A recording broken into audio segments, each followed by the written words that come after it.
Peace. Welcome to the culture here on the Black Star Network. I'm your host, Farajii Muhammad. Thank you so much for tuning in and being a part of the conversation.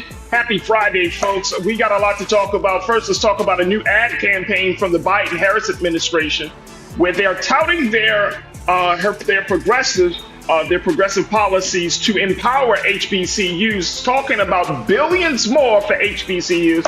I'll share with you just a little bit about that. Also, we're going to have a conversation about the fight for every black vote, how black voters across this country, not just dealing with the Israel-Hamas conflict, but just in general are feeling less enthusiastic about going to the polls for the Democrats. I'm based on a new CNN report. We'll talk a little bit about that. And later on, we check in with Culture Crew member Corinna Denise to talk about should we encourage TV and film in real life, as there's another controversy of including school shootings in the hit show Abbott Elementary, and what the writer and creator of the show, Quentin Bronson, had to say about it. Stay with us. This is all happening in today's edition of The Culture on the Black Star Network. Let's go.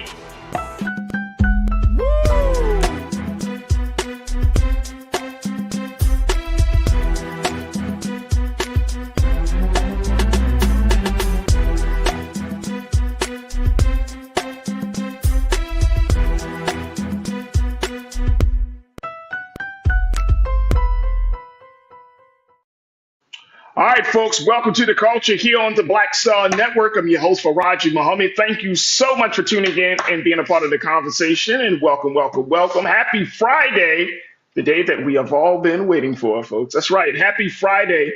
And thank you again for tuning in. First and foremost, we're streaming on our home website at blackstarnetwork.com. Please make sure you do your due diligence to download the app, follow us on social media at Black Star Network. And of course, we're looking for your financial support to empower this movement that we are embarked upon. Also, we are streaming live on Amazon News on your Fire TV. We're also streaming on Amazon Prime Video, where you can find us there, as well as take a look at Prime Video app under Live TV The News, or you can find us on Amazon.com under Prime Video Live TV The News. And we're also on Freevee, where you can find us on now under News, as well as Plex TV, 24 hours a day, 7 days a week.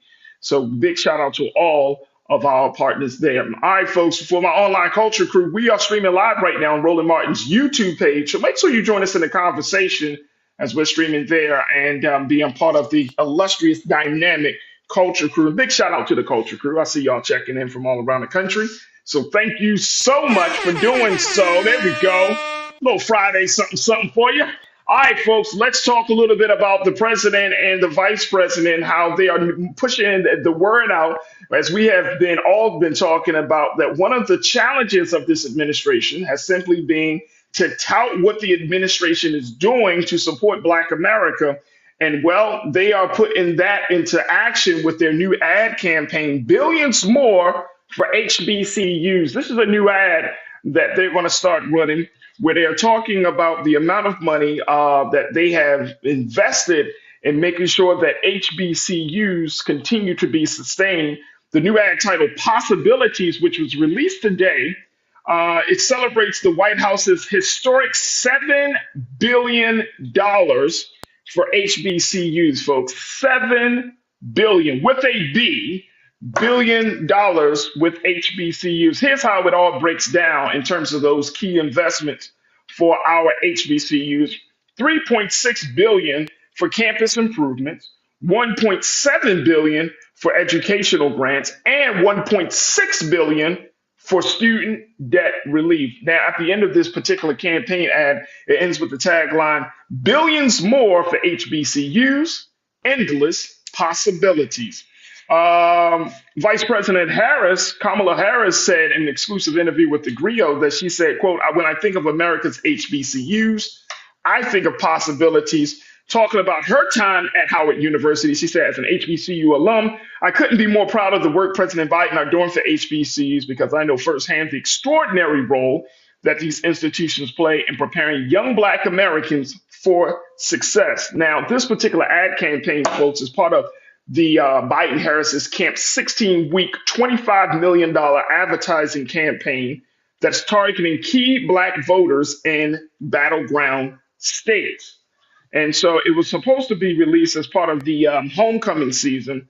But this weekend, There are students from North Carolina Central University and North Carolina A&T State University. They're going to be holding those homecoming festivities. So that's when this particular ad will be dropping. But it speaks volumes, folks, about how the White House may be listening to us. They may actually be listening to us, folks, and say, look, you got to talk about the good things that you're doing, the historic things that you're doing for the HBCU community. So it's going to be interesting how folks respond, how folks react to this. But if you see this ad campaign, just know that you heard about it here on the Culture and on the Black Star Network. But I think this is a good thing. This is a good thing. Talk about your successes, talk about the victories, talk about your wins.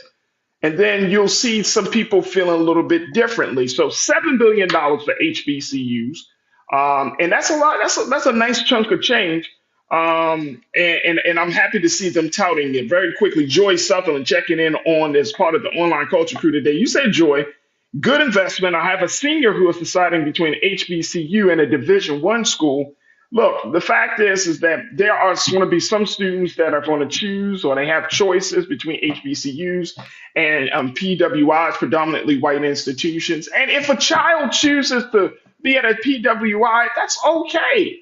That's okay. Everybody is not going to choose the HBCUs. And I think that we shouldn't make a huge conversation to it about, oh, you're not going to HBCU, therefore you aren't black enough. That's what some people would kind of allude to. They won't say it, but they'll kind of allude to it. But it's up to students' choice. HBCUs play a huge part in the growth and development of the people and certainly of our culture, but so does PWI. So it's something that we just have to respect. Now, there's some of you, conscious thought, I'm seeing your take on this. You said pandering. Ooh. Pandering will not get the youth vote. Ages range 18 to 30 out for Biden Harris among black voters. Both Biden and Harris need to speak to black media. Now, come on. Love it, conscious thought. Welcome to, and good to connect with you once again, big bro. Yeah, I agree with you more. Black folks need to, the president and the vice president should be on in black spaces, talking to black folks, constantly having these conversations. I don't know if it's pandering. Maybe if you're touting something that you are actually doing, if it's pandering, especially when the cry is conscious thought, that you're not speaking up enough about your successes, not doing enough to communicate the good things that you are doing. So I'm not sure if it's pandering, but I don't know if it's about getting the young black vote out. We talked about that yesterday, or it's just simply about saying, look, this is what I am doing. This is what I am doing. Look, here's the thing very quickly, and then we're going to take a quick pause. The thing is, this is like a 60-40 thing. This is how I frame it. Y'all can frame it. You might disagree with me on this, but I feel like this is like a 60-40 thing. Like 60% of the things you want your political leader to do, 40% of those things you may not agree with, right? I'm not asking you to be Jesus in the White House. I'm not asking for that. You know what I mean? I need you to do 60, about 60 to 7% of what you need. Then the other stuff, I know I can't rock with you on that. So it's going to be something. Pastor Damon Blissett, my brother who is in charge of the block church for the crew, you checked in and said, show me the money. That famous line from the movie Jerry Maguire. Show me the money. Absolutely. Now, look, a lot of this is going to, and again, I'm going to go back to this and then we're going to take a quick pause. Let me just break this thing down for you again, folks. 3.6 for campus improvements. You're talking about infrastructure. You're talking about buildings. 1.7 billion for educational grants, right? And then 1.6 billion for student debt relief. Is that a good way to spend that money, Pastor Damon? You think they spending the money well on that one?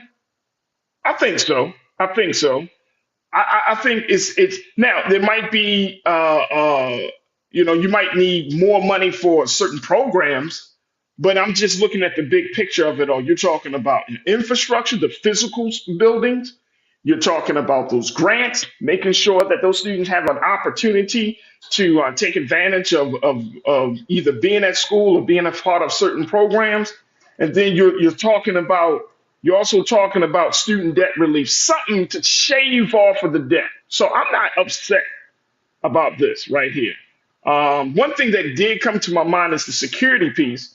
considering that rash of violence, Pastor Damien, the rash of violence that we've been seeing at our HBCUs. So I'm not sure if that's going to kind of be lumped into that initial of improvements, whether it's talking about building improvements and security improvement, but we will have to see. Cindy, you posted something that I think is pretty interesting. You said Kamala Harris, Vice President Kamala Harris, needs to come on with you, Farajii. You should give her some great exposure. I would talk to her. Look, I'm not afraid to talk to nobody now. We can have a conversation, and even when we disagree, guess what's going to happen, y'all? We're going to have to find a way to come to some compromise or to some understanding. But I would love to have the vice president come on. Appreciate that. Putting that out there in the universe very quickly, Cindy. Carolyn Harrison, my sister, thank you for joining us again in the chat. You said, I hope we're able to make these showcases for excellence. We've always created great results. This will definitely help. Thanks, Biden-Harris administration. Absolutely. Absolutely. Absolutely. Janelle, my sister, you say no matter what Biden-Harris do for the black community, it won't be seen as enough. But I consider the alternative and know that others should do the same. By the way, who here has answered the survey? Great question. But you're right. It's not going to be enough. It's not going to be enough. Because you know what, Janelle, and I think you would agree with me. We have so much on the table that we can't think small. We can't talk about these little bits and pieces here and little bits and pieces there. If you're talking about bringing Black America to a place of equity, if you're talking about bringing Black America to a place where we feel like movement is happening, progress is being made, you're going to need to invest some real money, put some real resources in helping to empower and rebuild Black America. We've taken so many hits over these years, not just from COVID, but from systemic racism, from all types of sexism, from white supremacy. I mean, we just taking hit after hit. HBCUs are taking hit because they have lack of funding from states across this country, taking so many hits. There needs to be some investments and some resources behind that word. So I'm right there with you. I'm right there with you. All right, look, I got to take a quick pause. When we come forward, let's shift the gears a little bit. I want to talk about this situation here around the fight for Black votes. Now, check this out, y'all. Today is November 3rd, Friday, November 3rd. Do you know that literally we are 1 year and 2 days away from the national election? The national election is November 5th, 2024. So I was thinking to myself, where are we, right? Like, what's the litmus test? What's the temperature right now of where we are? 1 year from today, or 1 year and 2 days from today, folks. So let's say by Sunday, 1 year from Sunday, we're going to be at the polls. Some of us are going to probably vote earlier than that, right? Than the actual day. But we'll be going to the polls in 1 year to choose the president again. Can you believe that? So I want to have this conversation. So stay with us. We're going to have that discussion about it's not enough how some Black voters in the state of Wisconsin is saying President Biden, Vice President Harris is not enough, and how they're going to need to fight for every Black vote. Stay with us. That conversation is up next here on The Culture on the Black Star Network.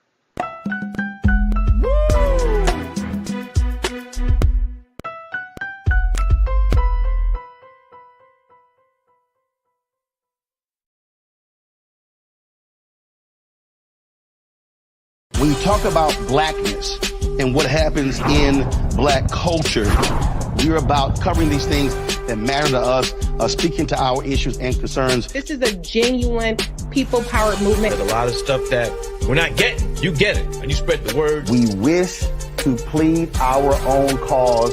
Too long have others spoken for us. We cannot tell our own story if we can't pay for it. This is about covering us. Invest in Black-owned media. Your dollars matter.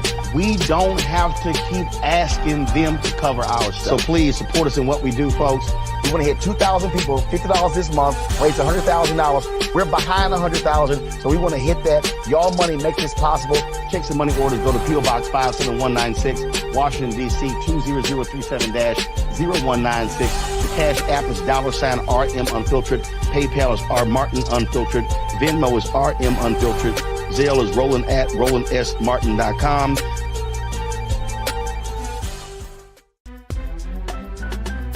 I'm Farajii Muhammad, live from LA.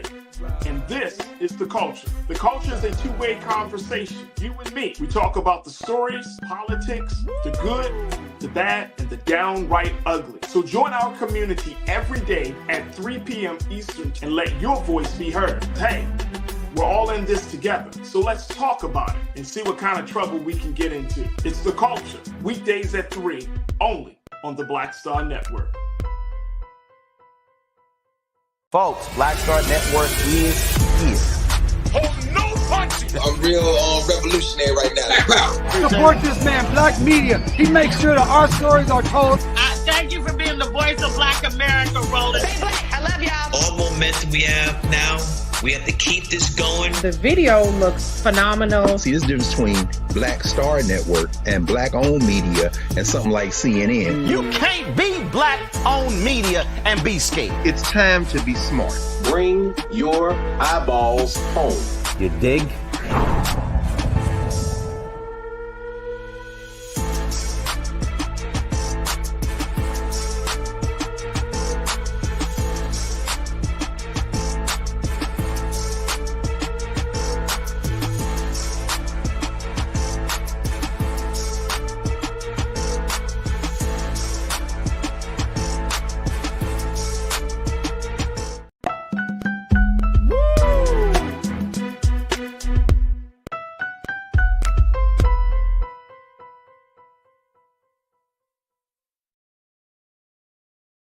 All right, folks, welcome to The Culture here on the Black Star Network. I'm your host, Farajii Muhammad. Thank you so much for being a part of the conversation. I wanted to kind of kick off some stuff here on The Culture because we are a year and 2 days away from the national elections. I just want y'all to keep this in perspective and let this just soak into your brain.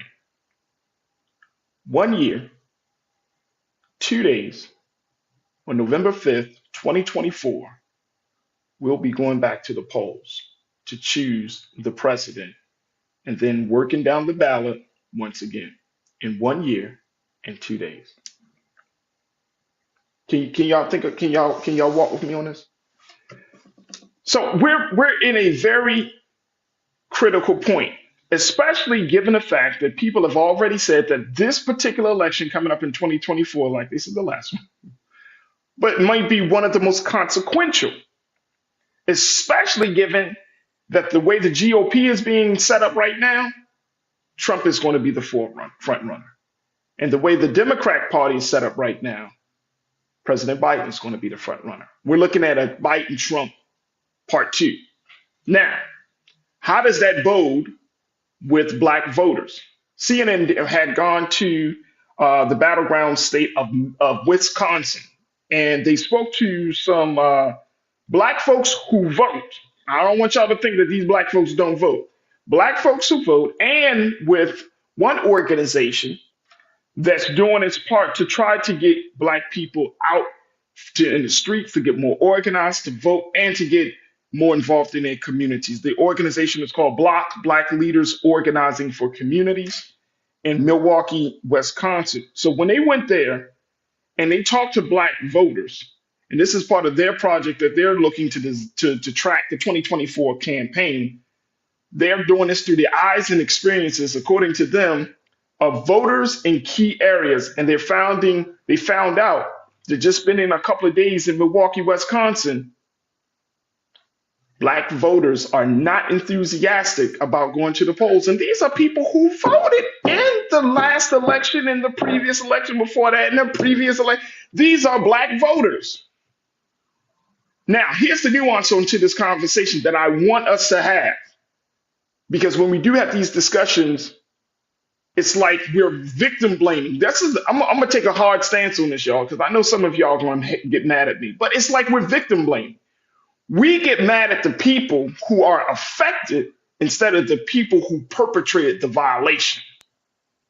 The same way we do when we talk about stuff that's happened to women, sexual assault, and we say, well, why didn't you get away? Why didn't you leave? Instead of asking the people who did the violation, why do you assault women? Why do you hurt women? Why do you hurt children? So I want to change up this tone of the conversation. I'm not asking why don't we vote. I'm asking the question, why aren't candidates speaking to what's important to us? Why aren't these candidates speaking to, some of us call it interest, I say that our values, we can say both. Why aren't they speaking to our interests and values? Why aren't they speaking to our interests and values? If you have black voters who are coming out each and every year, and then at this point they are feeling less enthusiastic, whose fault is that? I mean, come on, rock with me, y'all. Here's the situation in Wisconsin. Wisconsin swung from Donald Trump in 2016 to President Biden in 2020. And once again, we're looking at a situation between that may end up being Trump Biden once again. Trump won the state by just shy of 23,000 votes, and a drop in Milwaukee's black turnout was a major factor.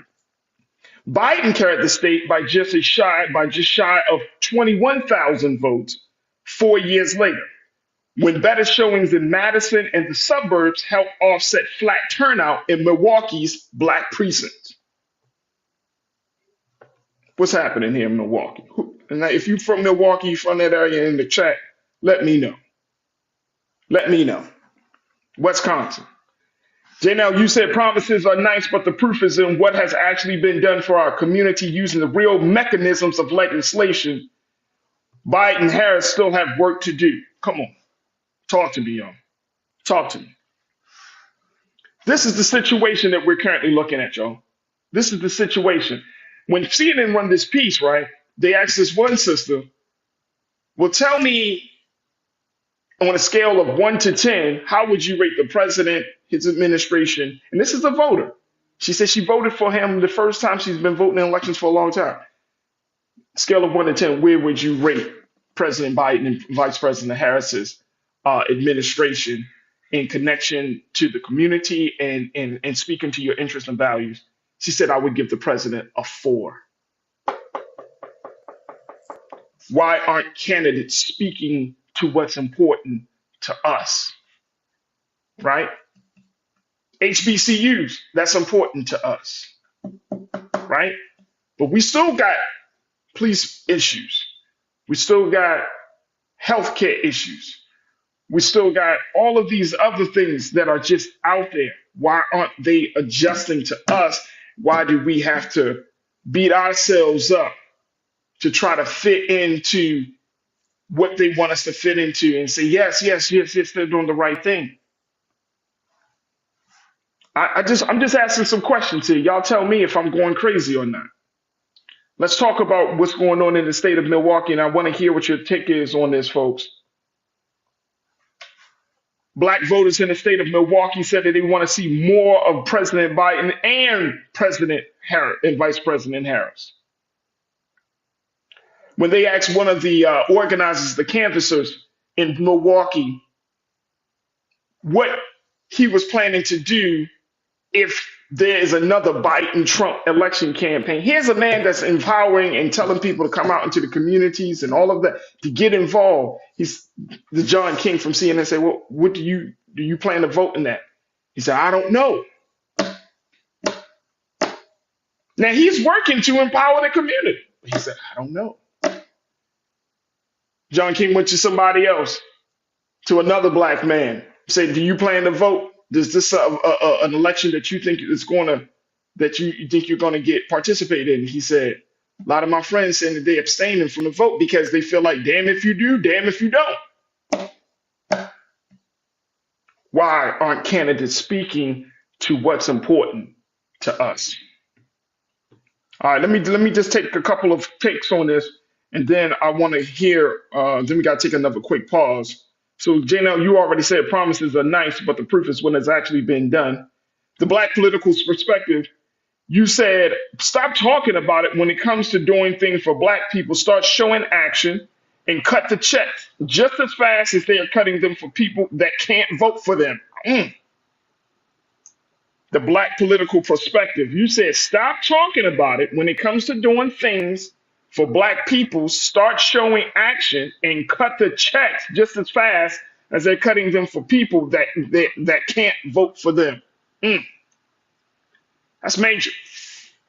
That's major.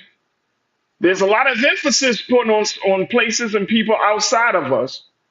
But then when it comes to time, it's a lot of talk. It's a lot of, all right, we got to get we're getting more political. You know the process. Justice takes time. It's all that rhetoric. It's all that rhetoric. Why aren't candidates speaking to us, speaking to what's important to us? Thank you, Black Political Perspective. Look, I got to take another pause when we come forward. Want to get more of your take of this as we're talking about how one state, in the state of Milwaukee, in the state of Wisconsin, how Black voters aren't enthusiastic to turn out for the election that's going to be happening 1 year, 2 days from now in 2024. Again, this is not about Black voters not coming out, but this is about what are the candidates offering? What's their vision? What's their plan? How do they plan to get to speak what's important to us? Folks, we'll continue the conversation on the other side. Stay with us. It's The Culture here on the Black Star Network.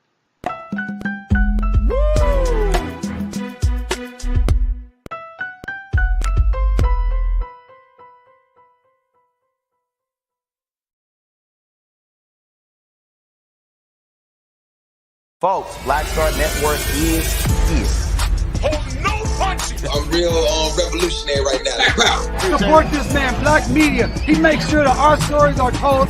Thank you for being the voice of Black America, Roland. Stay black. I love y'all. All momentum we have now, we have to keep this going. The video looks phenomenal. See, this difference between Black Star Network and Black-owned media and something like CNN. You can't be Black-owned media and be scared. It's time to be smart. Bring your eyeballs home. You dig?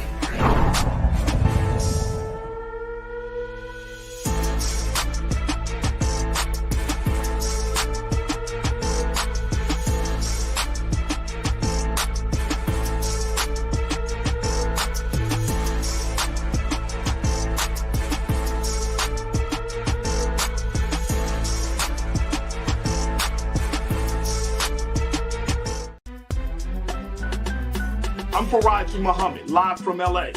And this is The Culture. The Culture is a two-way conversation. You and me. We talk about the stories, politics, the good, the bad, and the downright ugly. So join our community every day at 3 p.m. Eastern and let your voice be heard. Hey, we're all in this together. So let's talk about it and see what kind of trouble we can get into. It's The Culture, weekdays at 3, only on the Black Star Network.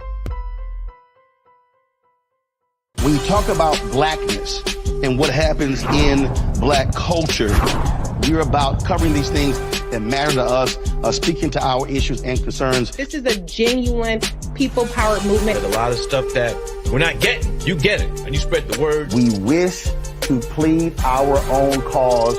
Too long have others spoken for us. We cannot tell our own story if we can't pay for it. This is about covering us. Invest in Black-owned media. Your dollars matter. We don't have to keep asking them to cover our stuff. So please support us in what we do, folks.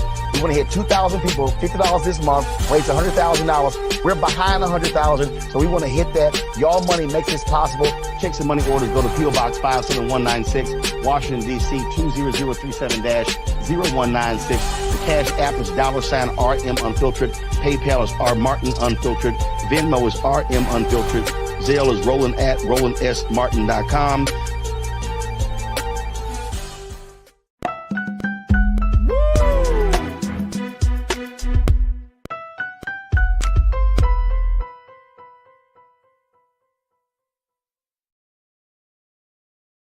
All right, folks, welcome back to The Culture here on the Black Star Network. We're talking about a piece. We're talking about the overarching issue of speaking to the interest and the values of Black voters. And I'm using this piece that CNN did, this report that they did, where they talked to Black voters in the state of Wisconsin, in the city of Milwaukee, on the north side of the city of Milwaukee, a predominantly Black neighborhood, Black community, where they talk to Black voters, Black voters who have gone to the polls year out, time after time, but they are less enthusiastic going to the polls for Joe Biden and the Democrats come 2024 for this upcoming presidential election, which is 1 year and 2 days from now, folks. On Sunday, November the 5th, it will make it exactly 1 year until the national election for the president. It could be President Joe Biden or it could be someone else. But as many are already been saying, it looks like it's going to be a Trump Biden showdown part 2. Now, let me just share this with y'all really quickly. There was another point from this report that I thought was very interesting.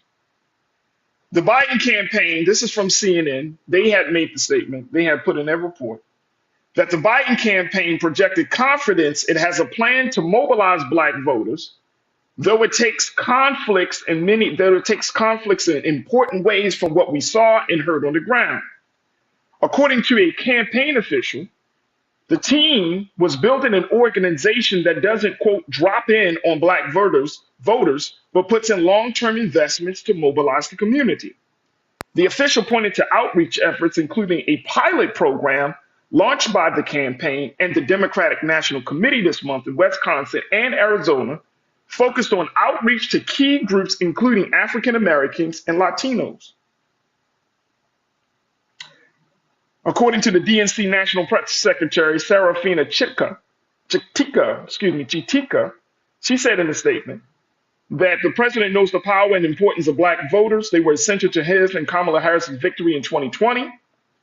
Democrats are committed to earning every vote from now until the general election, and we aren't taking a single community for granted.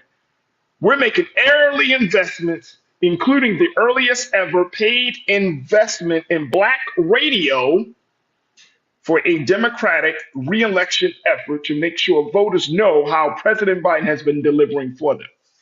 So they're going to put some money, they say, in black radio.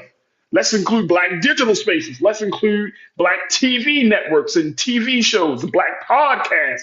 Let's put the whole gamut in there, DNC. Don't just say black radio. Don't just be like, all right, we're going to go on Tom Joyner, or we're going to go on this one couple of show, this very popular show. We're going to go on the Breakfast Club. No. Come to Black Star. Go to those spaces where, look, man, put the president in them places where he can fight for his record, where he has to defend his record with Black America. Put Vice President Harris in a place where she has to defend her record with Black America. That's not too hard to ask for. If you're doing it, you're doing it. It stands for itself. But if you ain't doing it, then it becomes hard. Here's the thing, though. There's a sister in Wisconsin by the name of Angela Lang. She is she runs the organization Black Leaders of the Community. She serves as the executive director at their headquarters in Milwaukee. She said on Wednesday, today is Friday, that she hasn't heard much from any Biden or DNC field organizer, but that a GOP organization recently had canvassers going door to door in black communities in Milwaukee.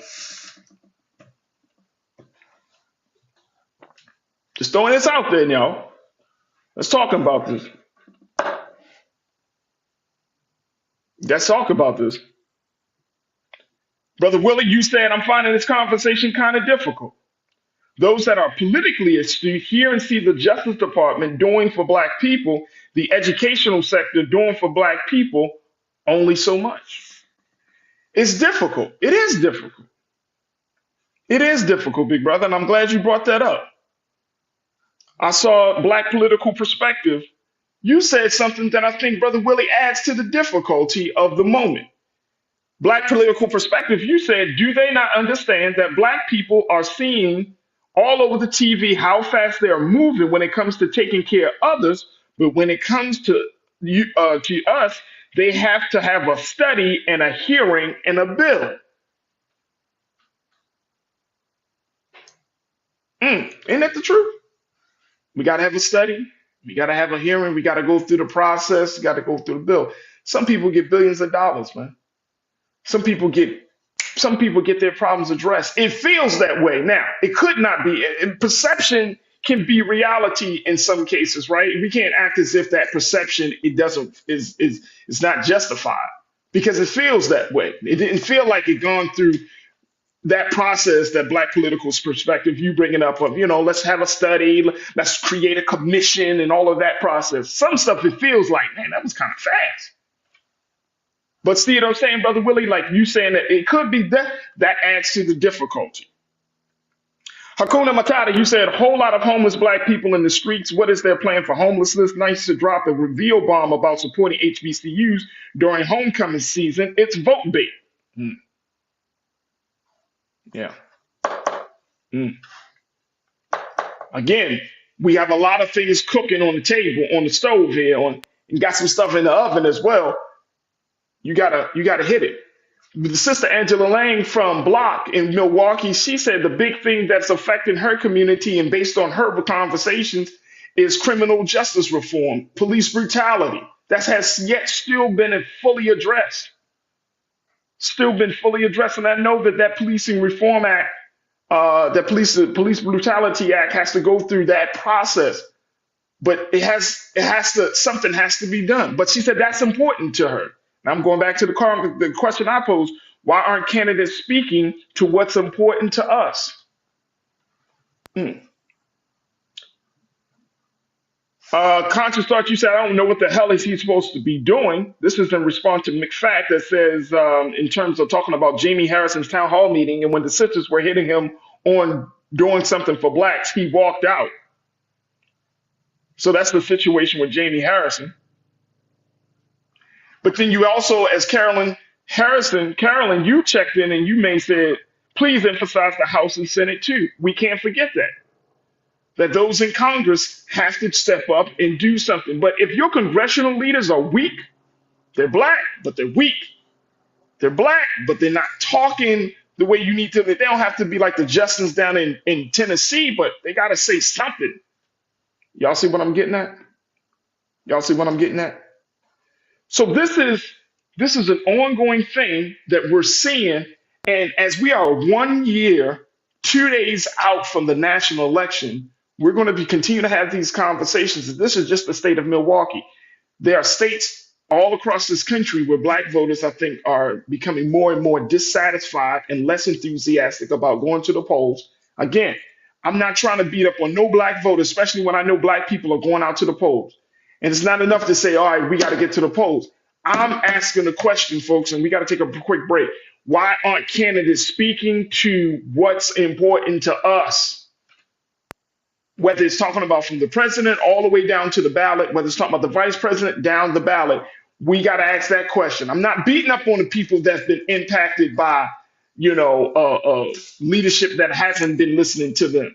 To your point, Big Brother Willie. But I'm asking the question at this point. I'm putting the onus. I'm putting the responsibility. I'm forcing some accountability to those. If you stand before black people, whether it's in your city, your respective town, or across this country, you stand before us and say you serious about our interests, our values. You serious about making sure that we are empowered and in a better position. You got to do something. A little here, a little there. Okay. We happy about some of those things. We okay. But there's got to be real money, real investment. All right, folks, we got to take a quick pause. When we shift gears, we're going to bring in my sister, Corinna Denise, as we talk a little bit about another issue that I've seen getting out of the politics space. Let's talk about seeing life on TV and film. This is based on an interview that the creator of Abbott Elementary, Quinta Bronson, has had about in writing a show about school shootings and why this might be problematic. So I'm asking the question, should we encourage TV and film to reflect real life as we have these discussions? So I'm going to talk to my sister Corinna Denise and, of course, with you to have that conversation on the other side. So stay with us. It's all happening on the second half of The Culture here on the Black Star Network.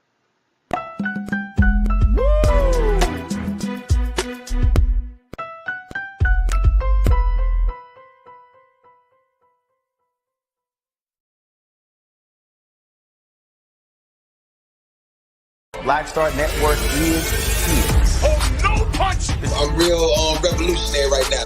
Thank you for being the voice of Black America. All momentum we have now, we have to keep this this going. The video looks phenomenal. See, this difference between Black Star Network and black-owned media and something like CNN. You can't be black-owned media and be scared. It's time to be smart. Bring your eyeballs home. You dig?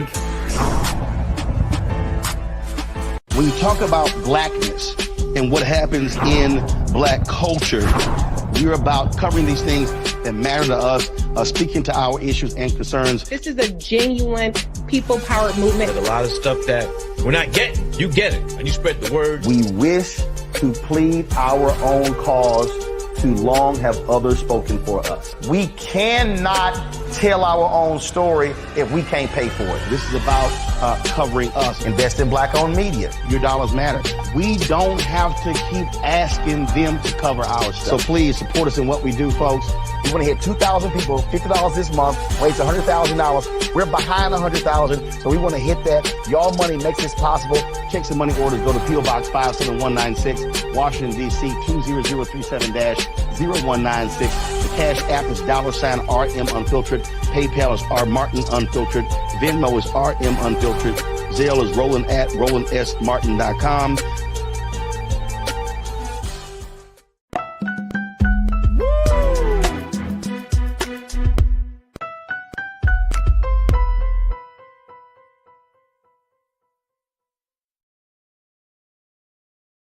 All right, folks, welcome back to The Culture here on the Black Star Network. I'm your host, Farajii Muhammad. Thank you so much for tuning in and being a part of the conversation as we are streaming on a number of different platforms, including our home platform of blackstarnetwork.com. Make sure you download the app, follow us on social media, and, of course, give financially to support and empower this digital movement we are embarked upon. So go to our website today at blackstarnetwork.com. and enjoy all that you see. We're also streaming on Amazon News on your Fire TV, Amazon Prime Video, as well as there's the Prime Video information also on Freevee. You can find us there, as well as on Plex TV 24 hours a day and 7 days a week. And we're also streaming on our social media platform, Facebook, and on Roland Martin's YouTube page. It is on our YouTube page that you can join us as part of the online culture crew to be a part of that conversation. I want to bring in my sister because I want to talk to her. Y'all don't understand how serious Corinna could really be. She's be in the backstage of the show. And when we have certain conversations, she literally, like, this is all computers and technology. She posts a message backstage like, "Tag me in, coach." So I'm going to tag my sister in, Corinna Denise, educational advocate. She's also a college advisor, and we're going to tag her in. And Corinna. Happy Friday. Thank you for tagging me. Happy Friday. Happy Friday. I know you got something to say. Because that's how the show is designed. It's designed to bring you in to say something. So I know you got something to say. All right, very quickly. I know that this, you said it in the chat. You said it even on backstage. This is stressful. This is, and you know what, to your point, it is absolutely stressful. I understand. I'm listening, and I'm trying to keep my ears to the ground, to the streets, as they say, on all of the dynamics at play. This is highly stressful. I'm not making light of it. I'm not acting as if it doesn't, has all these different complexities. On one side, you do have this voter apathy where a lot of our people, young people, just a lot of our people are just like not completely engaged, right? They probably the last election they probably voted in was in the election of Barack Obama or something, right? Yeah. So they're not fully engaged. But then you have another side of people who have been fully engaged, who've been not just voting in the presidential, they've been voting in the congressional.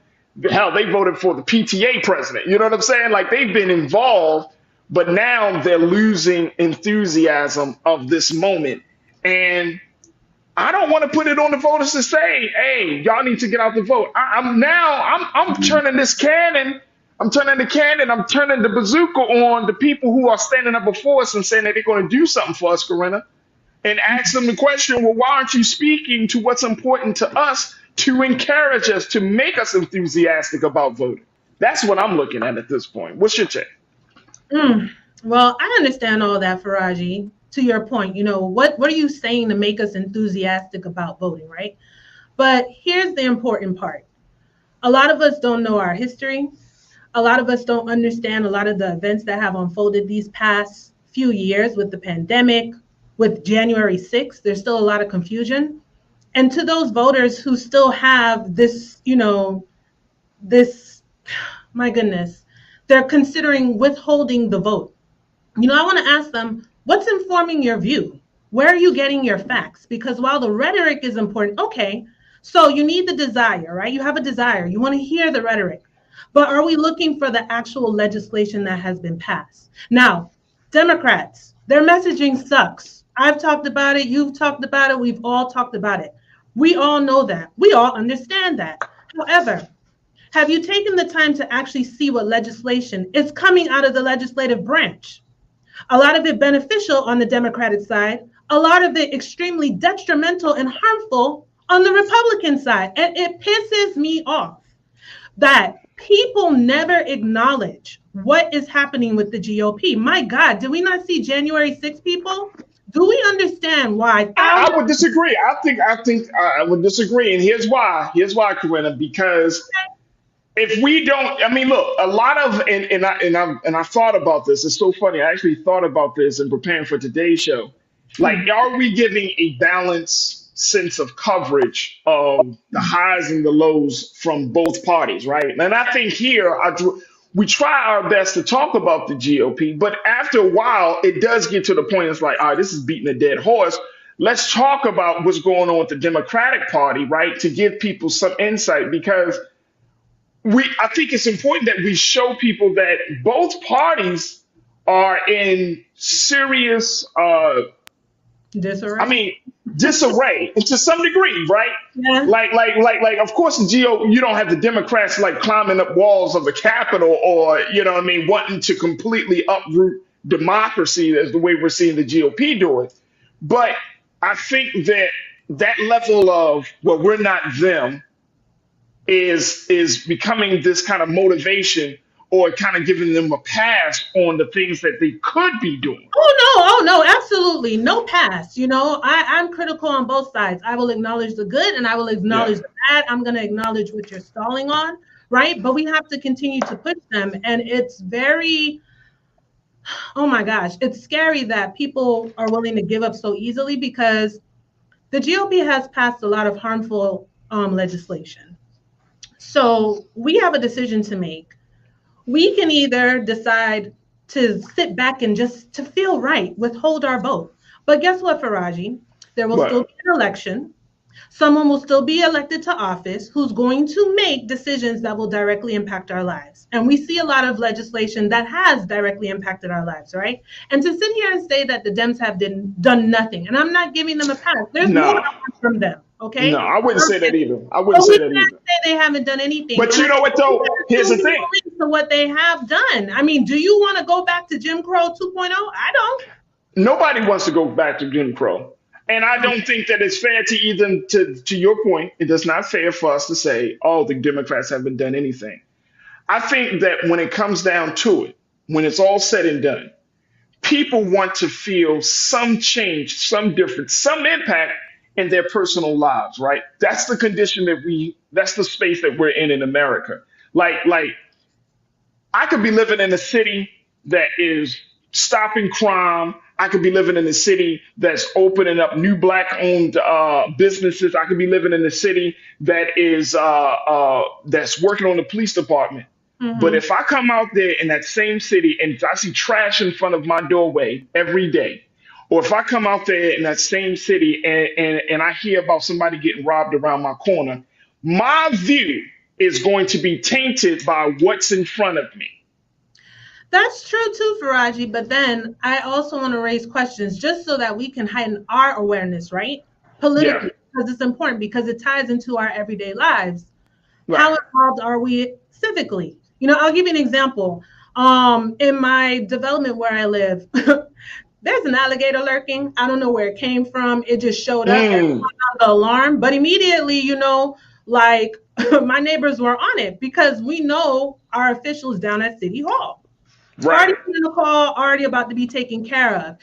So I say all that to say, how involved are you to know who is actually responsible for things that directly impact your life?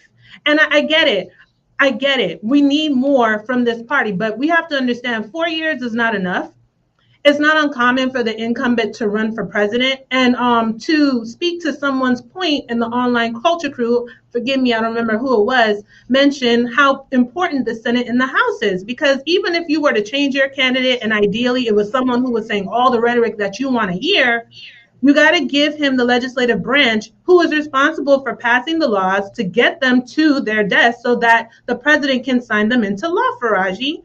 And it's very concerning that I get it. We're tired, but would you rather be tired with the GOP passing even more egregious laws? A lot of these laws that we see in these state legislatures, they want to make it a national thing, okay, a federal thing. I'll just tell folks, you know what? Google Project 2025 and see if you really want to sit back at the polls on election day. Because yes, every year it's important. And if we don't continue to push them and stay on them, then how are we going to see any change or progress? We need to get involved in the process.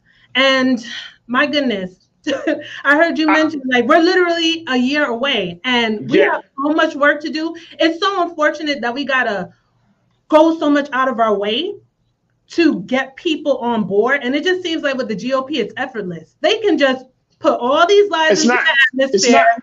Their people are stuck in their feelings and they're white. I'm just letting you know, Corinna, I'm telling you, they're having problems. They're having problems too, right? The whole voter, this element of our democracy is struggling right now. People are tired of the bullshit. They're tired of the partisan ways. They're tired of the divisive rhetoric. They're just tired of the poor examples of political leadership that's standing before us. They're tired. Look, the dude Santos, who was about to get expelled, he hasn't been expelled, right? Because there are a number of mitigating factors around that. This guy comes out and literally says, Corinna, I'm going to run for re-election. You got a federal fraud. You got a federal fraud case pending. You got your colleagues in New York State that don't want you there. And you got everybody knows you are a pathological liar. And in your head, you still come to the decision, I think this is best for my constituents in New York, and I'm going to run for re-election. That's the point. This is supposed to be a checks and balance system. And guess what? When you don't have those checks and balances, guess who loses out in that process? The American people, the constituents. So we have a checks and balance system that don't check. Every 2 years, they can vote him out. I'm tired of. But check this out. You shouldn't have to wait 2 years. You shouldn't have to wait 2 years. I'm sorry. You shouldn't have to wait. If you know somebody's a pathological liar, you shouldn't. When we vote our numbers and we put enough people in where they will have 2/3 of a vote to make any amendment that you want to the Constitution, then stuff will change. We can't. We're complaining, but we got to do something about it. So here's the thing. But here's the thing, though, Corinna. Biden doesn't win, Farajii. He has 0 to lose. But here's the thing. Here's the thing, though. Hold on. You saying? But here's the thing. Here's the thing, though, and I got to take a pause. But here's the thing. It's up to look. If we put people in and they are bad actors, and these are folks that just don't deserve to be in power, a position of power and influence, then guess what? Then their colleagues, the systems that they're a part of, are supposed to kind of like push them out, right? Okay, we put them in, okay, out of ignorance. People that voted for Santos believed him. Now he shows up a liar. Boom, that's one thing. But I'm just saying that overall, if we put people in, and we shouldn't have to wait 2 years. If their behavior, if their business, if anything that they do is in direct violation to the law or to our values, then it is the checks and balance of those people, their colleagues, to say, you know what? You got to go, bro. You got to go. Because the American people, what other recourse do we have? Now he's going to stay there. And that's what other recourse do we have? What other recourse that we have other than voting?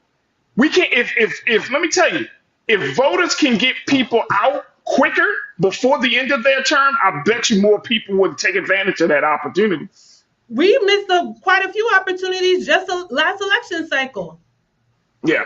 Because people didn't show up. So, I got you. I got to take a quick pause. Folks, we're going to take a quick pause. When we come back, more conversation with my sister Corinna. Want to hear from you. Plus, let's talk about bringing reality into TV and so much more. Stay with us. It's getting hot right here on The Culture on the Black Star Network.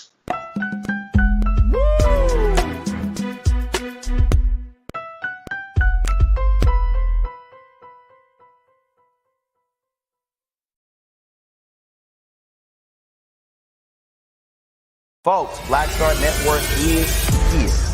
Oh, no punches. I'm real revolutionary right now. Support this man, Black Media. He makes sure that our stories are told. Thank you for being the voice of Black America, Roland. I love y'all. All momentum we have now, we have to keep this going. The video looks phenomenal. See, there's a difference between Black Star Network and black-owned media and something like CNN. You can't be black-owned media and be scared. It's time to be smart. Bring your eyeballs home. You dig?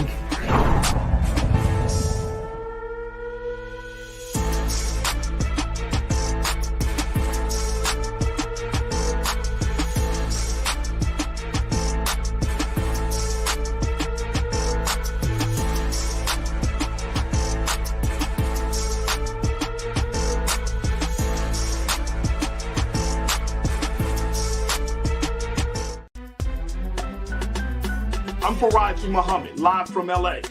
And this is The Culture. The Culture is a two-way conversation. You and me. We talk about the stories, politics, the good, the bad, and the downright ugly. So join our community every day at 3 p.m. Eastern and let your voice be heard. Hey, we're all in this together. So let's talk about it and see what kind of trouble we can get into. It's The Culture, weekdays at 3, only on the Black Star Network.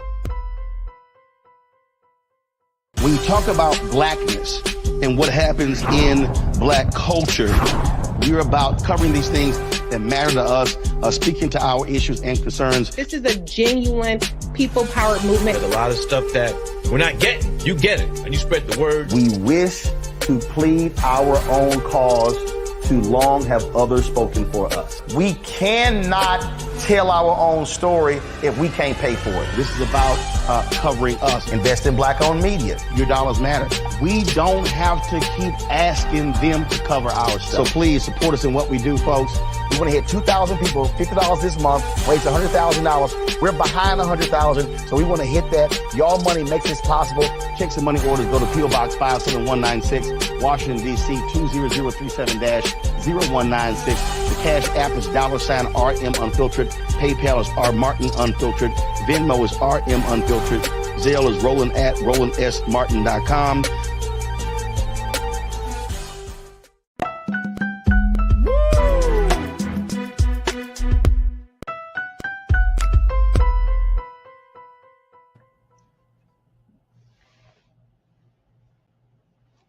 All right, folks, welcome back to The Culture here on the Black Star Network. I'm your host, Farajii Muhammad, with my sparring partner, Corinna Denise.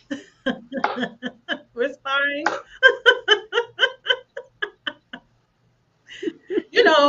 But hey, that's why we have this space, right? Hey, that's why we have the platform. Look. No, I think that what both of us are saying as we talk about this issue, right, of getting people out to vote. I mean, we're talking about black folks in the state of Wisconsin. They're feeling less apathetic. They're not enthusiastic about what they're seeing from the president and the vice president. Very, very real concerns. And I don't think that if you all saw the CNN report, that if that none of those folks that were highlighted in that report come across as being uninformed, uncaring, or not willing to put in the work. Matter of fact, they are putting in the work. They're calling for people to get involved, and they're feeling less enthusiastic. Look, I've been in that space as a social justice organizer, community activist. I've been in that space where you're calling people to make a change, but then you as the organizer yourself, and I'm sure some of you in the chat may be feeling this, you as the organizer yourself, you are kind of uncertain about if that change is coming, right? But you're calling people because at the end of the day, you do want people to get involved. So to your point, I think that's important. But I don't think it worked. It bodes well for black folks to go against other black folks about fighting about who is voting and not voting, considering this fact that the system right now is being stretched to the limits in terms of democracy, decorum, being able to really honor those who speak truth to power. The system is right now. We are seeing we are in a very, like you get going back to what you said, in a very stressful moment right now. It's stressful, and black people are put into a situation. Once again, we're backed into a corner where we're going to have to make decisions that may be against our own interests and values. And that's not fair for us. That's all I'm saying, Corinna. It's not fair that you put us in this position. That you want us to come out and vote, and then at the same time, you're doing all this other stuff for everybody else. And then when it comes to us, I'm going back to what Black Political Perspective was saying. We got to have studies and hearings and bills, but then there's no real money. There's no, and then, you want, hey, man, but we are doing something for y'all. Once y'all be surrogates, once y'all, tout what we're doing. And it's like at the same time, and this is not about the president. I'm just saying in general, black folks have not had a very healthy relationship with political leadership in this country. I understand these folks are involved, but, I still raise questions. What are all resources where they're getting information? And I'm not trying to diminish. There's a lot of things that I wanted out of our current administration that we have yet to attain. We all do. I'm not saying that hasn't happened, but would you rather have the opposition? We saw what was happening in the House just recently, where they voted out Kevin McCarthy, and we went without the Speaker of the House for days. For days. Do people understand the Speaker of the House is the third person in line for the presidency? That's the line of succession. It held up legislation from being passed, all kind of things. It kind of just a domino effect. And because we are not civically inclined to know that, people are kind of just going about their day. I didn't really see a lot of outrage about that, though. But we're laser focused on the Democrats. Not to say we're not supposed to be, but if we're going to be laser focused, we should be analyzing government as a whole on both sides, what both parties are passing as far as legislation. Yes, rhetoric is important. But you know what, Farajii, I'm just going to be real. If you consider someone, to motivate you to vote for your citizenship, to vote for your very humanity, then I'm sorry, sweetheart, you are lost. No. That's not why folks are voting. No, I disagree with you on that. I disagree with you on that. We're not voting to win you need to be motivated by a politician to get you to no. Let's put this in a proper. Here's my caveat to that. You're not being motivated to have a better future. You're being motivated to trust that individual to usher in a better future. You're being motivated to believe that person that's standing in front of you who's laying out this vision, so you trust their leadership, you trust their vision, you trust them as a person with their character and with their values and morals, that they're going to guide us, they're going to take us closer to that better place. So it's about trusting that person. That person is, and I'm just saying, this might be a whole conversation about politics in general, but we're talking about representation. That's the person, right? We are looking for a person to be a representative, which means they reflect who we are in creating a better future for all of us. That's who you're voting for. You're not voting for the better future. You're voting for the person. Farajii, ideally, we would like to have that. But honestly, for me, I'm looking at it as a means to an end. A tool, an avenue.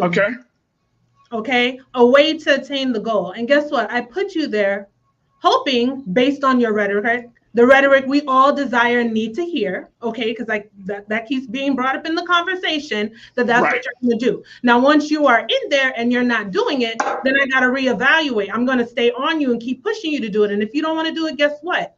I need to remove you.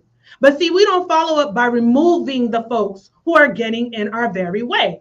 We're not doing the math to know that we have to have certain numbers in the legislative body, in the House, And I always talk about this. The House Democrats passed voting rights, they passed the George Floyd Act. It died in the Senate because we have people in the Senate blocking the filibuster to change the rules. No one was thinking, do we need to give them some superpowers so we can get what we need to get? We haven't exhausted everything to attempt to achieve what we want. And we already want to back away from the battlefield. That's what I'm talking about. Because I think so, and to your point, I think you're right. But again, I think culturally, and I got to take another pause. But I think culturally, we need to have a different conversation to temper expectations. Culturally, we have all been conditioned to believe that government is going to be the end all be all of our human existence, right? I disagree with all, Farajii. I don't think all of us have been conditioned. I think there are different things that influence our perception, and there are missing pieces to us as far as education is concerned, why we come and we form those opinions. That's why I raised the questions earlier. Where are you getting your facts and what's shaping your view?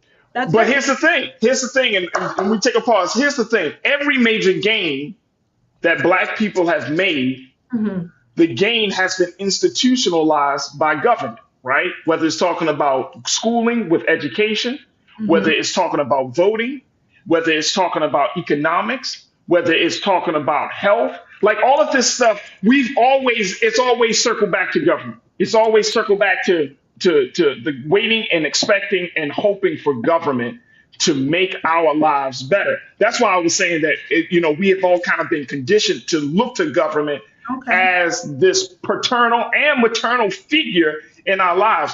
And it's a major shift that when government can no longer can no longer speak to your interests and values, when the government essentially tells you, I can't do nothing about it. When the government essentially makes you feel like, hey, man, you're going to have to get in line with the rest of them because... Who's telling us they can't do nothing about it? It's not like they have to stay there. I'm talking about the action. At this point, look, we can keep going back and forth about what people have said. The only thing that we know for sure is what they do. That's very true. And at this point, if the government don't do what it say it's going to do, then guess what? How we're going to respond? We're going to have to respond in kind and look at that as the metric. I can't go. I can't respond. You're fired. Get the hell on.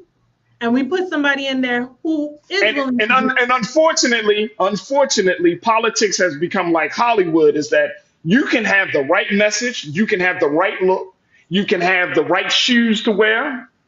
You know what I'm saying? Whether it's Converses or something else. But at the end of the day, I can only make a judgment about what you do as it relates to what you say. If those two things ain't consistent, and what you do is more against who I am and what I stand for and what I believe and where I want to go. Are not looking at what you do, which means the legislation that is actually being passed. We're only watching mainstream media, and a lot of us are getting misinformation from social media. That's what I agree. Kathleen, you said, Farajii, you're grossly overstating about all of us feeling the same way you think. I hope not. I mean, I could be wrong. And Kathleen, guess what? I'm wrong. Okay, I could be wrong. I have no problems in thinking that, right? And I'm not trying to grossly misunderstand or overstate, but I'm just letting, and this is to Corinna's point, there is a justification for why people may not be enthusiastic about getting involved. That's all I'm making a point of. I don't want us to get into a space where we're, as Black folks, we got enough on our plate that we don't need to be beating up each other because we're not involved in a system that really never had our full interest at heart. We beating up with each other about this. You know what I'm saying? And I don't like that personally. So it's like, all right, if we're in two different spaces on it, so okay, that's understandable. But we can't be so far. There's so much, like, pointing the finger. I want to pointing the finger at each other when we both suffer. We both got oppression on our neck, right? But we both talking about, man, all we got to do. I'm just saying that there are people in this country, Black folks in this country, who are just tired, man. We all are tired. We all are tired. Man, nobody want to keep doing this shit, man, all the time, every 4 years, every 2 years. You hoping, praying, waiting when on we this decide person. to vote our numbers Man, and nobody want to do do a this. hostile takeover of the Democratic Party, we won't Yeah, be man, I'm having telling you. Hey, Corinna. Hey, we're going to roll up on the DNC and during their convention one year and be like, yo, enough is enough, dog. Hey, yo, come off the stage. Come in.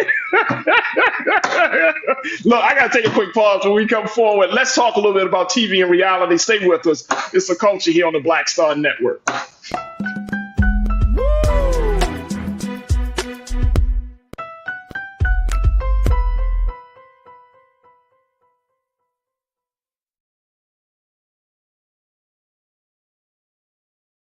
Pull up a chair. Take your seat. The Black Tape with me, Dr. Greg Carr, here on the Black Star Network. Every week, we'll take a deeper dive into the world we're living in. Join the conversation only on the Black Star Network. Black Star Network is here. Oh, no punch! I'm real revolutionary right now. Thank you for being the voice of Black America. All momentum we have now, we have to keep this going. The video looks phenomenal. See, there's a difference between Black Star Network and black-owned media and something like CNN. You can't be black-owned media and be scared. It's time to be smart. Bring your eyeballs home. You dig?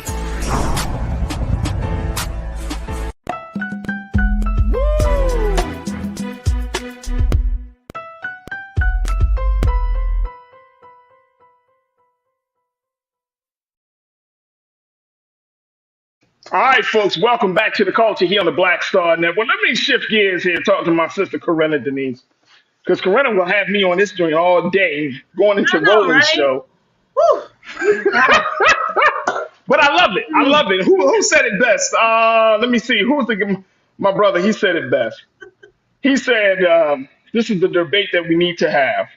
Yep. And I'm always happy to have the conversation with my sister and anybody.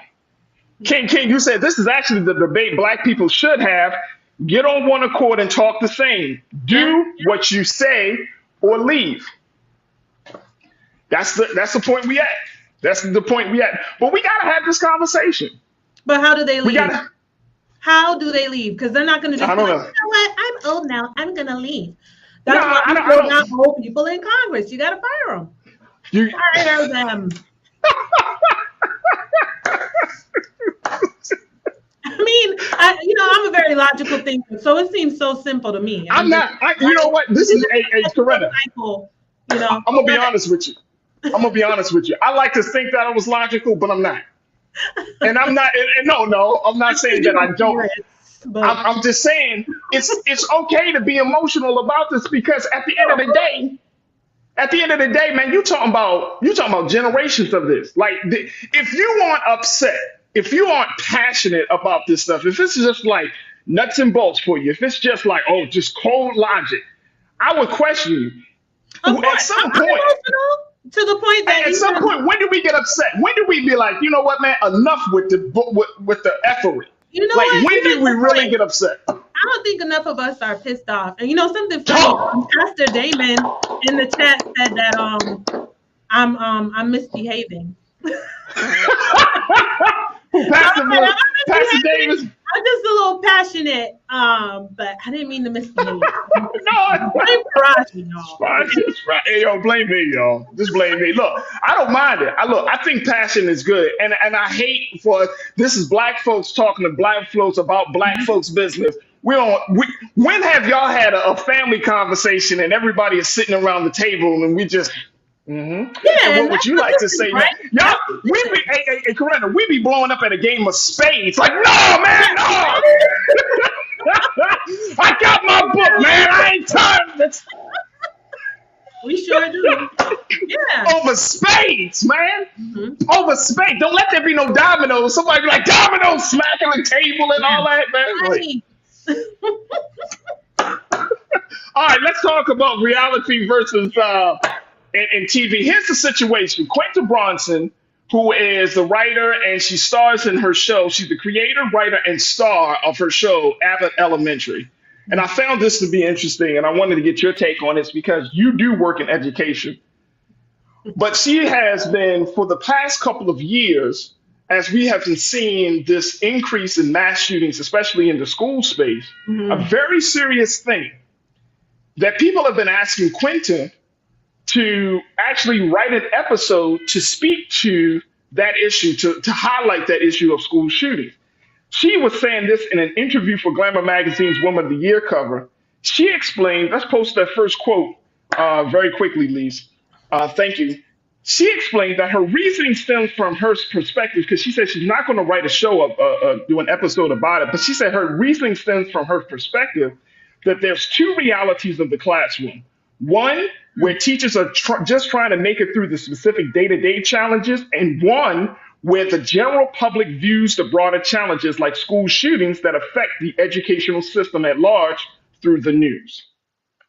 And I'm wondering, from your vantage point as one who's been in the classroom, one who's been in the education space, how close do we want the reality to be involved in our fiction? Right? Like, it's one thing to talk about schools and the trials of, and the funny moments and the up and down moments of being a teacher. But once you start to bring in, and this is supposed to be TV, this is supposed to be quote unquote entertainment. Now we want to bring in a school shooting, something that I think this country hasn't had a very extensive conversation about. We want to bring that into the entertainment space. Quanta Brinson, when she was first asked about this like a couple of years ago, she said that people are using entertainment as a cop-out, that what they can't demand to politicians, they now demand on Hollywood. What's your take? What's your take on this idea, Corinna? That's an interesting take, that what, we can't get out of the politicians, now it's being demanded of Hollywood. But it just makes me think, or raise the question, why is there such an urgency or a push that they would want Quinta to incorporate this into her show, Abbott Elementary? I mean, it's a comedy. It is depicting teacher life, right? What the day-to-day transitions look like in that school and in that particular neighborhood. But, I wonder what would be the end goal. Is do these folks feel that if it was depicted on TV in such a popular show, with someone as, well known as Quinta Brunson, would that actually influence any change to our gun legislation or put any pressure on our legislators? I think not. I'm not saying that we shouldn't depict it, but I think a lot of our reality is already depicted, right? In TV, movies, entertainment. We've all heard the saying that art depicts reality. I'm a big Marvel fan. I almost think like what happened in Avengers with Thanos wanting to eliminate half of the planet, like that's some sick reality or some deep real life, and they just put it into another concept, right? So who's to say? We just got to figure out who those people really are. But I guess her hesitation too would probably be, the backlash of it. I would imagine there's so many moving parts behind the scenes that if we were to go there, that would be emotional. How would kids be affected, right? Because we have to realize too that they're also a part of that audience. I would imagine when Abbott Elementary comes on. So what would that look like for them? A lot of them are already engaging in active shooter drills. I've been through quite a few. So I think all of that to take into consideration. But yeah, maybe Hollywood is the next outlet. I'm not sure I really lean on that, but it's just, I think a lot of emotions are involved and people are kind of walking on eggshells about it. Oh, absolutely. I want to just very quickly pull up this quote that from The Atlantic, where there was a story about this called "We've Lost the Plot," how there's a constant need for entertainment, how the constant need for entertainment had blurred the line between fiction and reality on television, in American politics, and in our everyday lives. This was written by Megan Garber for The Atlantic. And here's what she had to say about this blurred space that we find ourselves in, both in life and what's coming out of Hollywood. Take a look at this, y'all. She said, "I don't want to question the value." Let's go to the next one. Should say, I don't want to quote. There we go. Thank you. "I don't want to question the value of entertainment itself. That would be foolish and in my case, deeply hypocritical. But I do want to question the hold that all of the immersive amusement is gaining over my life and maybe yours. Dwell in this environment long enough, and it becomes difficult to process the facts of the world through anything except entertainment. We've become so accustomed to its heightened atmosphere that the plain old real version of things starts to seem dull by comparison. We always want to be entertained, even when it comes to our tragedies. And I think this is a very telling about where we are in our culture, that we want to be entertained, that we want to have a situation like a school shooting and we want to play it out on Hollywood and use that as the guidelines. And that's, I think it's an indictment against government. It's an indictment against law enforcement, because we have over 500, nearly 600 mass shootings. But I don't know the latest numbers about school shootings, but they have not. Anyways, they say it again. We're losing count. We're losing count. But here's the thing. After all of these shootings, they haven't told us we haven't processed these shootings as a collective. Yeah. When that shooting happened down in Uvalde with those 19 children and 2 staff members, 21 people were shot and killed. We talked about it from getting the suspect, but have we really taken time to process that in terms of healing from that, or having discussions, mass discussions about that? Like, we have school shootings, and then maybe 2 days later, we're talking about going back to school. Whether it's at a Uvalde, whether it's at Morgan, whether it's at wherever, we have these tragedies, and then like days later, we're like, well, we've beaten them because we are back to business. And it's like, we just move now on. we want Hollywood to give us an answer. I don't know. I think it's interesting. It's one of those cultural notes that I want us to kind of keep our minds in, because back to what Megan Garber said, and we are having a much harder time to process the facts of the world except through the lens of entertainment. And that is why our political system is in the place that we're in, right? We want to be entertained politically. We want to be entertained with police. And I will never forget when somebody said this, and we're going to take a pause. Before there was all of this talk about capturing police on camera, the first show that America was introduced, one of the first shows that created the genre, was Cops. Y'all remember Cops? Yeah. Right? We used to tune into Cops and even make jokes when black men would be running and police would throw them on the ground and do all of this stuff and beat them up, and they, get rough with them. Why they would want to come up with a show like Cops in the first place. It was Cops. And y'all remember, right? That was seen as entertainment. The humanity of any of those people that appeared on Cops was never fully considered. Nope. We got a problem. Look, I got to take a quick pause. When we come back, more conversation. Stay with us. It's The Culture here on the Black Star Network.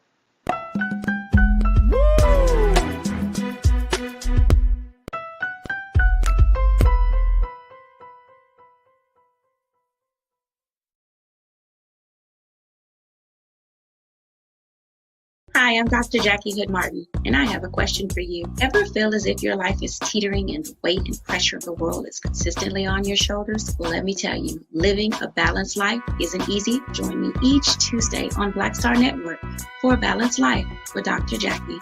We'll laugh together, cry together, pull ourselves together, and cheer each other on. So join me for new shows each Tuesday on Black Star Network, A Balanced Life with Dr. Jackie.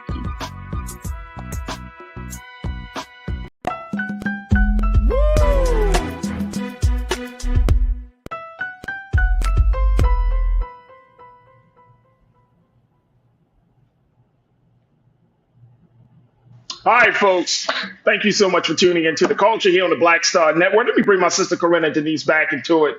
All right, Corinna, here's one more other, as we close out the show. I thought about this and I came across this. I know you don't have children yet, Nice.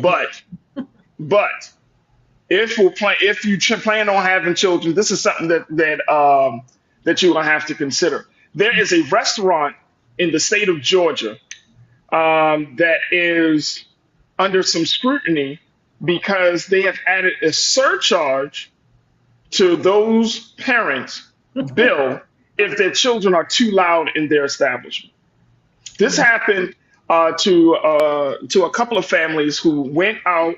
There was like three families that went out together. There was like all of these adults, but there was like 11 children. It was a lot of it was a lot of children, right? And the children, being children. And the restaurant gave these families a bill. And this is in the state of Georgia. They gave these families a bill, and they literally added like a $50 surcharge to each family because of their children. Now, the idea here is that if there's a surcharge, this is coming from the griot. This is what one writer said from the griot about this idea of a surcharge. The central idea, let's look at quote one, please, Lise. It says the central idea is that parents should be punished and fined for being unable to parent, which in this context means being unable to force children to sit still and be quiet on command. In this mindset, parents are expected to restrain kids the same way dog owners are expected to restrain dogs. In the real world, parents do not control children. Let me stop here. Hold on. Let's stop here. All right, let me get back to me. Let me get back. As a parent of two. As a parent of two. I'm sorry. All right. Go ahead. I'm just thinking about my 4-year-old. My daughter, I can't make my daughter do anything. Can't make her do anything. You got the terrible twos. You got I don't know what they call the threes, probably the crazy threes. And then you got the what the F's fours. They ask a lot of questions. No, they don't ask a lot of questions. Threes? They tell you what. But why? Yeah, the threes, they ask a lot of questions. By the time you get the fours, it's the FU fours. Like you tell them something, I don't want to do it. I'm not doing it. My daughter would literally tell me that. I was like, what you say? It's just like, I'm not putting on my clothes. And I'm just, and what about, can you please put on your clothes?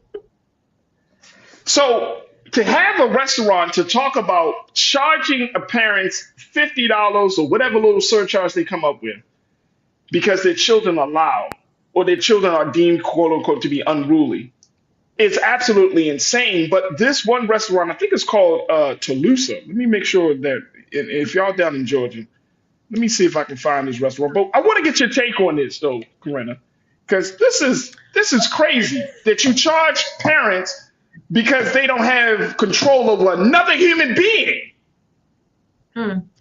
It's so funny because I was driving into the office the other day and I was listening to this same story, the Ricky Smiley morning show. They were having a lot of fun with it. But I don't agree with the surcharge. And then I just think like, okay, so you give me this surcharge, like what if I don't pay the bill, right? What's the consequence? I'd probably be one of those people like, well, call the police then. But at the same time, I know things have changed. I know my mom probably would have just had to give me a look and I would have just straightened up, then be running all around the place. And I think parents have to consider, I guess, where they go. Like you don't want kids to be running around. But I don't know if maybe with this owner was happening too much, why he decided to put a surcharge, even though I don't agree with it. But I wonder why he decided to do that, or if it's just a money-making thing that, for him to just add this surcharge because of children being there. But yeah, I mean, to your point, there are certain things that you can't control with children. I don't have children of my own yet, but I have helped raise a few. I've worked in daycare, so I've definitely worked with the toddlers and the terrible twos and the Y3s. Haven't experienced the FU4s too much, Farajii. But, I just think sometimes you have to give kids a choice. Like, for example, hey, do you want to do your homework at the kitchen table or at your desk in your room? Either way, I'll give you a choice for that, but you're going to sit here and do this homework. But yeah, this surcharge is, but it just, I don't know if it determines whether or not you're a good parent, but I mean, it does raise some questions. And people do, no, here's what it is. This is, and for all of the parents that have young children, I ain't talking about, I know Pastor Damon, your son is 18, so you ain't gotta, you probably went through this. But people act as if that if your children is loud or they're running around, right? People automatically assume that you're not a good parent. This is a cultural thing. This ain't nothing about laws. This is about culture. Like people be like, oh my God, the children. You don't know what is going on. You don't know how that parent's day has been, right? Yeah. You know, now if they're not abusing the child, that's one thing. But if you get into a place, and I'm going to be honest with you, I hate going into places and people looking at you all funny. They look at your children and stuff, and they be like, they trying to assess whether they should be moving out. Say it again. Looking to see how your kid's gonna behave. They're gonna and look, and my children aren't bad children at all. So when they sit down and they talk and they play, and then you get the people coming over from other tables. Can I just say something? I'll be like, oh my God, here we go. I just want to say your children are so well behaved. You're doing a great job. Yeah, and at night I give them kibbles and water. Oh my God. Yeah, so it's you know what I'm saying? Like, if my son was wilding out. Oh my goodness. And look, don't let it be. Hey, look, if when I go out with my children by myself, right? They really looking at me. I feel the energy of the eyes, Corinna. They looking at me, right? They do. They looking at me and they be like, I wonder what kind of father is he going to be today? And they looking at you, and then if my son is acting cool and my daughter's acting cool, they give me that look of approval, like. But let my son be running around. Let my daughter be people be like this. Yeah. See, this is why we can't have black fathers. Kids are gonna be kids, Most situations you can control, some maybe not. So it really just depends. I don't think that's always a reflection on bad parenting. To your point, you don't know what's happening that day. And parents are not their child's only influence, unfortunately. So they're going to see and mimic other things and other behaviors that aren't necessarily being done by the parent. So you can't just blame the parent for everything. But you know what? Lisa made a good point. She put in the chat, just make it an adult-only establishment. Hey, solves your problem instead of having to battle for the surcharge, because people will resist, sir. I don't think you're going to always get that out of them. No, I mean, why? If people are paying for the surcharge, then as a business owner, that's more money for them, right? And I get it. You establish, like, if you go into a fine dining restaurant, you don't always take your children, unless your children. Unless a lot of, and again, this is in Georgia, and at least look up very quickly, if we can, the name of the restaurant. It should be a part of this article. I think it's from the Griot. But unless it specifically says no children, but I have yet to go to a restaurant that says that you cannot bring children under the age of, say, 12 or something. I have yet to go to any restaurant like that. There's always an assumption that if it's a fine dining restaurant, you're not going to bring your children. But guess what? Do y'all know how much childcare is? Your life. You know what I'm saying? That's a car payment for one night.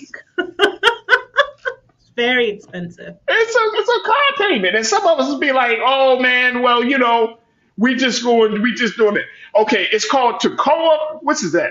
Toccoa Riverside Restaurant. Toccoa Riverside Restaurant in Georgia. I'm putting this restaurant on blast because I don't want none of y'all going there with your children. Toccoa Riverside Restaurant in Georgia. You charging people for a surcharge for having children. Wait, is it charging a surcharge for bringing your kid into the establishment? Charging a surcharge. Look at it. They're going to bring up something. Look at this. Look at this. Look at this. Toccoa Riverside Restaurant in Georgia. Y'all should be a damn shame for charging people extra for loud children. Please. What's their review? Please. I wonder if they have really good. Is the food really good? Is it worth it? Like, I don't know. But let me tell you who would not pay $50. Oh yeah, no, not I. Not me. I'll be like, man, y'all can go straight to hell with that. That's a tank of gas. You know what I'm saying? I'd be like, please. I'm about to walk up out this place with my children. Pay for a meal.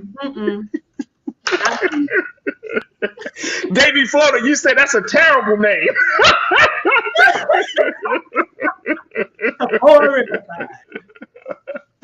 ABX girl, you said there are places in the Northeast that do ban children. In New York City, the restaurants have a field that is not child friendly or allow children in the day only. There it is. Yeah, yeah. I'm not feeling that. If you gotta, I'm not feeling that. I don't like that because I don't like if I got a real problem with people that don't like children. Like I get it, you don't want children, it's all that. But if you have this disdain toward children, I'm looking at you funny. I'm sorry. I'm so sorry. I'm not sorry. I'm not sorry. I agree. All right. We gotta go. I've overtime and everything. My sister Corinna Denise, my sparring partner on Fridays. Make sure y'all follow her on all social media as the what's your social? Ren84? At Ren_Ren84. At Ren_Ren84. Can we throw her IG up there so she can become uber famous? Because we need to. At Ren_Ren84. And look, she said it again so that we make sure. Yeah, so I can get the message out about the at Ren. Hey, look, follow her. Follow me at the real Farajii on IG, y'all. That's her right there. They put the whole thing up there. Thank you guys. At Ren_Ren84. There it is. Corinna Denise, one of our great culture crew members, educational advocate, college advisor, and activist. Thank you so much for joining me on Friday. Looking forward to sparring next week, sparring some more. Let's go, my sister. Let's go. Ding, ding. Have a great weekend. Peace, crew. You too. Thank you, Corinna. All right, folks, that's going to do it for us. Thank y'all so much, crew, for joining me for not only for today, but for a fantastic week as we had these conversations. Make sure y'all do y'all's due diligence. Support us here at blackstarnetwork.com. Download the app. Follow us on all social media. Also, make sure y'all follow me, yours truly, the real Farajii, on Instagram, at Farajii on Twitter, at Farajii Muhammad on Facebook, and at the real Farajii on Threads. Would love to connect with y'all there. Also, what else we got? We got a lot of great stuff streaming on our network right now. So if you go to once you go to blackstarnetwork.com, you'll see all of the great things that we have streaming. This is directly either from the White House, directly from the ground, from anything that's happening. Brother Roland got a number of dope specials, everything from the life and legacy of Richard Roundtree to so many other conversations and interviews. So definitely check us out there on the streaming tip, along with our shows, the great programs that we have here. All right, folks, it's 5 here, was 2 here, 2:02, but you may, in about an hour, you can check out Brother Roland on for RMU Rolling Mountain Unfiltered at 6 p.m. Eastern Time. So make sure y'all check him out there on this Friday afternoon. I thank each and every one of you, and God willing, I want to, we'll thank my team, my production team of Joel, Shannon, Maddie, Chris, Lisa, and my man King Keenan for making this show possible. But make sure y'all stick around at 6 p.m. to check out Rolling Mountain Unfiltered as always. And remember this, folks, never be afraid to challenge what's wrong. Stand for what's right while being yourself in the process. God willing, we will talk on Monday for another exciting edition of The Culture right here, only here, exclusively here on the Black Star Network. I hope you have a safe and enjoyable weekend. Talk to you soon. Peace.